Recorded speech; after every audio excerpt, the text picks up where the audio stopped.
여러분 안녕하세요.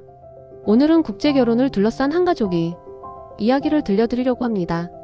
하지만 이 이야기 속에는 상상할 수 없을 만큼 충격적이고 비극적인 진실이 숨겨져 있습니다. 32세의 준호 씨는 필리핀에서 온 여성 마리아를 만나 사랑에 빠졌습니다.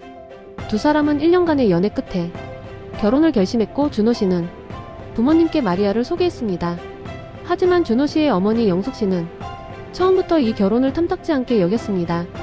외국인 며느리를 받아들이기 힘들었고 문화적 차이도 걱정되었습니다. 어느 날 영숙 씨는 동네 점집을 찾아갔습니다. 오래전부터 다니던 곳으로 집안에 큰일이 있을 때마다 들르곤 했던 곳이었죠. 사주를 한번 봐주십시오. 아들이 필리핀 여자와 결혼한다는데 무당은 사주를 보더니 고개를 저으며 말했습니다. 이거 안 좋습니다. 이 여자 사주가 아들을 해칠 운명입니다. 절대 결혼하면 안 됩니다. 그럼 어떻게 해야 합니까? 결혼을 막아야 합니다. 안 그러면 집안에 큰 재앙이 올 겁니다. 영숙 씨는 집으로 돌아와 아들에게 간곡히 말했습니다. 준호야, 엄마가 점을 봤는데 그 여자랑 결혼하면 안 된대. 제발 다시 생각해봐. 엄마, 그게 무슨 말도 안 되는 소리예요. 21세기에 무슨 사주 타령이에요. 엄마가 너 걱정돼서 그러는 거야. 국제 결혼은 어려운 거야. 하지만 준호 씨는 어머니의 반대를 무릅쓰고 마리아와 결혼을 강행했습니다. 두 사람은 간소한 결혼식을 올렸고 마리아는 준호 씨 집 근처에서 신혼생활을 시작했습니다. 마리아는 한국 생활에 적응하기 위해 열심히 노력했습니다. 한국어를 배우고 한국 음식을 만드는 법을 배우고 시부모님께 잘 보이려고 애썼습니다. 준호 씨의 아버지 성진 씨는 동네에서 작은 채소 가게를 운영하고 있었습니다. 어느 날 성진 씨가 마리아에게 말했습니다. 마리아 씨, 요즘 가게 일이 많아서 그런데 좀 도와줄 수 있어요? 네, 아버님. 제가 도와드릴게요. 마리아는 며느리로서 당연한 일이라고 생각했습니다. 시아버지를 돕는 것은 한국 문화에서 자연스러운 일이었고 가족의 일원으로 인정받고 싶었습니다. 처음에는 정말 가게 일을 도왔습니다. 채소를 정리하고 손님을 응대하고 청소를 했습니다. 하지만 며칠 후부터 성진 씨의 태도가 이상해지기 시작했습니다. 마리아 씨, 오늘은 물건을 받아와야 하는데 같이 갈 수 있어요? 네, 아버님. 차를 타고 가는데 성진 씨는 도매시장이 아닌 다른 곳으로 차를 몰았습니다. 마리아는 이상했지만 아무 말도 하지 못했습니다. 차는 허름한 모텔 앞에 섰습니다. 아버님, 여기는 어디예요? 잠깐 들를 데가 있어요. 같이 가요. 마리아는 불안했지만 시아버지의 말을 거역할 수 없었습니다. 한국 문화에서 시부모에게 순종하는 것은 중요한 덕목이라고 배웠고 거부하면 나쁜 며느리로 낙인 찍힐까봐 두려웠습니다. 모텔방에 들어가자마자 성진 씨는 돌변했습니다. 마리아를 밀쳐 넘어뜨리고 성폭행을 시도한 것입니다. 아버님, 안 돼요. 제발 조용히 해. 소리 지르면 준호한테 다 말할 거야. 내가 나를 유혹했다고. 마리아는 저항했지만 소용없었습니다. 성진 씨는 마리아를 폭행하고 성폭행했습니다. 그날 이후 마리아의 악몽이 시작되었습니다. 성진 씨는 계속해서 마리아를 협박했습니다. 이 일을 준호나 우리 집 사람한테 말하면 너를 필리핀으로 쫓아낼 거야. 아무도 내 말을 믿지 않을 거야. 내가 나를 유혹했다고 말할 거야. 그럼 넌 이혼당하고 쫓겨날 거야. 마리아는 절망에 빠졌습니다. 남편 준호 씨에게 말하고 싶었지만 말할 수 없었습니다. 누가 자신을 믿어줄까? 외국인 며느리보다 시아버지의 말을 믿지 않을까? 이혼당하면 어디로 가야 할까? 그렇게 몇 주가 지났습니다. 성진 씨는 계속해서 마리아를 모텔로 데려갔고 성폭행은 반복되었습니다. 마리아는 매일 밤 울면서 잠들었고 점점 마르고 지쳐갔습니다. 준호 씨는 아내의 변화를 눈치챘습니다. 마리아, 요즘 왜 그래? 나빠? 표정이 안 좋아. 아니에요. 괜찮아요. 뭔가 있는 것 같은데. 나한테 말해봐. 마리아는 말하고 싶었지만 입이 떨어지지 않았습니다. 수치심과 두려움이 그녀를 짓눌렀습니다. 어느 날 마리아는 같은 필리핀 출신 친구를 만났습니다. 친구는 한국에서 오래 살았고 이주 여성들을 돕는 단체에서 활동하고 있었습니다. 마리아, 너 얼굴이 왜 그래? 무슨 일 있어? 마리아는 더 이상 참을 수 없었습니다. 눈물을 흘리며 친구에게 모든 것을 털어놨습니다. 언니, 시아버지가 저를. 친구는 충격을 받았지만 침착하게 마리아를 위로했습니다. 마리아, 그건 범죄야. 당장 경찰에 신고해야 해. 하지만 아무도 저를 믿지 않을 거예요. 저는 외국인이고. 아니야. 한국에도 법이 있어. 그리고 우리를 도와줄 사람들이 있어. 친구는 마리아를 이주여성 쉼터로 데려갔습니다. 그곳의 상담사들은 마리아의 이야기를 들어줬고 법률 지원을 약속했습니다. 상담사는 마리아에게 말했습니다. 마리아 씨, 당신이 겪은 일은 절대 당신 잘못이 아닙니다. 가해자를 반드시 처벌받게 해야 합니다. 하지만 어떻게 증거를 찾죠? 증거를 만들 수 있습니다. 우리가 도와드리겠습니다. 상담사와 경찰은 함께 작전을 세웠습니다. 마리아가 성진 씨를 다시 모텔로 유인하고 그 순간 경찰이 현장을 급습하는 계획이었습니다. 며칠 후 마리아는 떨리는 손으로 성진 씨에게 문자를 보냈습니다.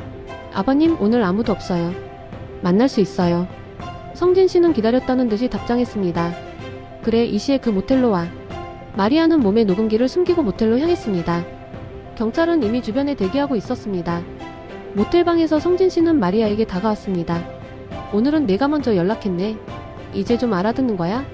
아버님, 제발 그만하세요. 이건 잘못된 일이에요. 잘못됐다고? 넌 이미 공범이야. 누가 내 말을 믿겠어? 바로 그때 경찰이 방문을 박차고 들어왔습니다. 경찰입니다. 움직이지 마세요. 성진 씨는 경악했습니다. 이게 무슨... 마리아, 내가... 마리아는 눈물을 흘리며 말했습니다. 죄송하지만 더 이상 참을 수 없었어요. 성진 씨는 현장에서 체포되었습니다. 녹음 파일에는 성진 씨가 마리아를 협박하고 성폭행을 인정하는 내용이 명확하게 담겨 있었습니다. 소식을 들은 준호 씨는 경찰서로 달려왔습니다. 하지만 그의 반응은 마리아가 기대했던 것과 달랐습니다. 마리아, 도대체 무슨 짓을 한 거야? 준호 씨, 저는 아버지를 고소하다니 이게 말이 돼? 마리아는 충격을 받았습니다. 남편이 자신을 지지해줄 거라고 생각했는데 오히려 비난하고 있었습니다. 준호 씨, 아버지가 저를 몇 주 동안 계속 거짓말하지 마. 아버지가 그럴 리 없어. 준호 씨는 마리아의 말을 믿지 않았습니다. 아니, 믿고 싶지 않았습니다. 자신의 아버지가 그런 끔찍한 일을 저질렀다는 사실을 받아들일 수 없었습니다. 영숙 씨도 마찬가지였습니다. 다 내가 남편을 유혹한 거 아니야? 외국 여자들은 다 그렇다며. 마리아는 시댁 식구들에게 둘러싸여 온갖 비난을 들어야 했습니다. 쉼터 상담사가 나서서 마리아를 보호했고 경찰은 시댁 식구들을 제지했습니다. 성진 씨는 구속되었고 재판이 시작되었습니다. 하지만 이것으로 끝이 아니었습니다. 며칠 후 준호 씨는 마리아를 찾아왔습니다. 마리아, 고소를 취하해. 무슨 말씀이세요? 아버지가 감옥에 계시잖아. 우리 가족이 다 망가졌어. 고소를 취하하면 다시 예전처럼 살 수 있어. 준호 씨, 저는 피해자예요. 어떻게 그런 말을 할 수 있어요? 피해자? 넌 우리 가족을 파괴한 거야. 마리아는 남편의 변한 모습에 절망했습니다. 사랑한다고 했던 남자가, 자신을 지켜줄 거라고 믿었던 남자가 가해자 편을 들고 있었습니다. 그리고 더 충격적인 일이 벌어졌습니다. 준호 씨는 변호사를 통해 마리아에게 혼인 무효 소송을 제기한 것입니다. 소송 서류를 받아본 마리아는 믿을 수 없었습니다. 혼인 무효? 이게 무슨... 준호 씨의 변호사가 찾아와 말했습니다. 마리아 씨, 당신이 결혼 전에 숨긴 사실이 있다는 걸 압니다. 필리핀에서 아이를 낳은 적이 있죠? 마리아는 얼어붙었습니다.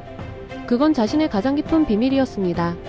마리아는 20살 때 남자친구에게 성폭행을 당해 원치 않는 임신을 했습니다.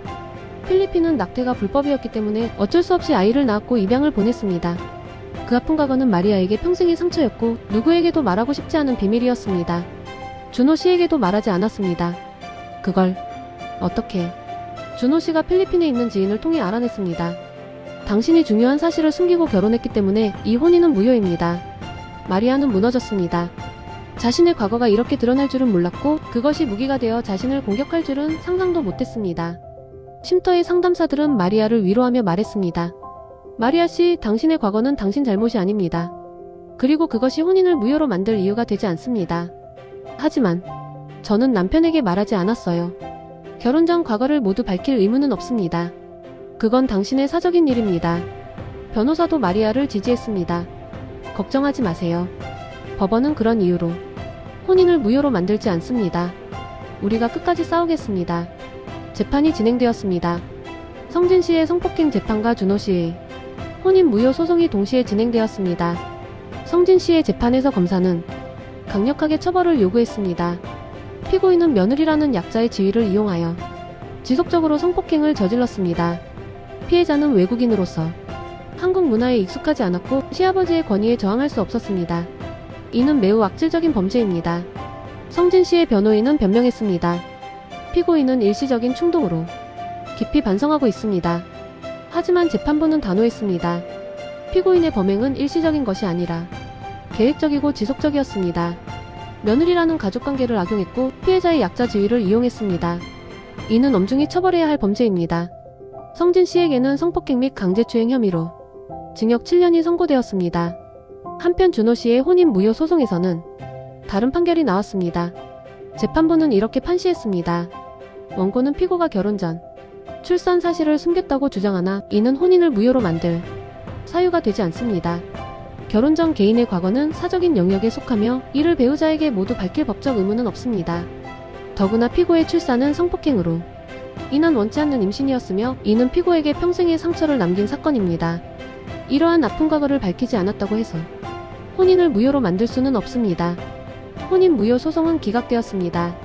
그리고 재판부는 더 나아가 이렇게 말했습니다. 오히려 원고는 피고가 시아버지에게 성폭행을 당했음에도 불구하고 가해자인 아버지 편을 들었습니다. 피고에게 고소취하를 강요했고 혼인 무효 소송까지 제기하여 2차 가해를 했습니다. 이는 배우자로서의 의무를 저버린 것이며 피고에게 심각한 정신적 고통을 가했습니다. 따라서 원고는 피고에게 위자료 3천만 원을 지급해야 합니다. 법정에서 판결을 들은 마리아는 눈물을 흘렸습니다. 드디어 자신의 고통이 인정받은 것입니다. 준호 씨는 충격을 받은 듯 멍하니 서 있었습니다. 자신이 이렇게까지 잘못한 줄은 몰랐습니다. 재판이 끝난 후 준호 씨는 마리아에게 다가왔습니다. 마리아, 미안해. 이제 와서 미안하다고요? 내가 너무 잘못했어. 내 편을 들어줬어야 했는데 아버지 편만 들었어. 마리아는 고개를 저었습니다. 너무 늦었어요, 준호 씨. 당신은 제가 가장 힘들 때 저를 버렸어요. 다시 시작할 수 없을까? 아니요. 저는 이제 제 인생을 살 거예요. 당신과 당신 가족 없이. 마리아는 쉼터의 도움을 받아 독립된 생활을 시작했습니다. 준호 씨와는 이혼 절차를 밟기로 했고 새로운 삶을 준비했습니다. 이 사건은 우리 사회의 많은 것을 생각하게 합니다. 국제 결혼을 한 이주 여성은 언어와 문화의 장벽 때문에 더욱 약자의 위치에 놓입니다. 그들이 범죄의 피해자가 되었을 때 도움을 청하기가 더욱 어렵습니다.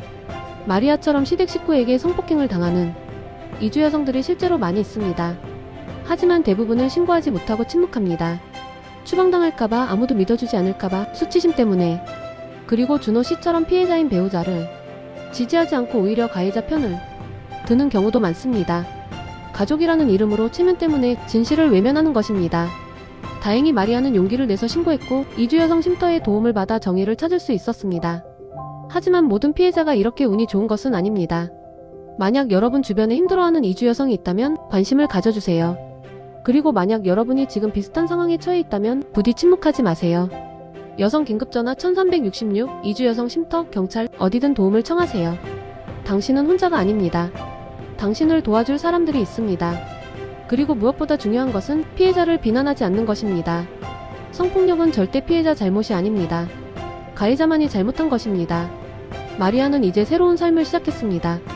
한국어를 더 열심히 공부하고 직업 훈련을 받고 독립적인 삶을 준비하고 있습니다. 상처는 여전히 남아있지만 그녀는 포기하지 않기로 했습니다. 영상 시청해주셔서 감사합니다.